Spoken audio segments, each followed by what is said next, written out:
ശ്രീ ഗുരുവായൂരപ്പൻ്റെ അത്താഴപ്പൂജയ്ക്ക് ഭഗവാനെ നിവേദിക്കാൻ വിപുലമായ രീതിയിൽ തന്നെ സാധനങ്ങളുണ്ട്.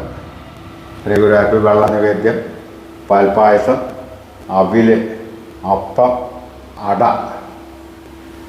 വെറ്റില, അടയ്ക്ക എന്നിവ ആണ് ധാരാളമായിട്ടുണ്ടാവുക. ഭഗവാന്റെ പ്രസന്ന പൂജ സമയത്താണ് അപ്പവും അടയും കദളിപ്പഴവും വെറ്റില, അടയ്ക്ക എന്നിവ കൊടുക്കുന്നത്. വെറ്റില, അടയ്ക്ക സമർപ്പിക്കുന്നത് അത്യുത്തമമാണ്. നമ്മുടെ വിവാഹ തടസ്സങ്ങളെല്ലാം തീരുവാനും ദാമ്പത്യ കലഹങ്ങൾ ഇല്ലാതിരിക്കുവാനും നല്ലതാണ്. അപ്പവും അടയും ചീട്ടാക്കുന്നത് കുടുംബ ഭദ്രതയ്ക്കും എല്ലാം നല്ലതാണ്. കദളിപ്പഴം കൊടുത്തു കഴിഞ്ഞാൽ ഭഗവാന് ഏറെ ഇഷ്ടമുള്ള ഒരു സാധനമാണ്. അതുപോലെ തന്നെ വെണ്ണയും ശ്രീ ഗുരുവായൂരപ്പൻ്റെ എല്ലാ വഴിപാടുകളും കഴിക്കുന്നത് അത്യുത്തമമാണ്.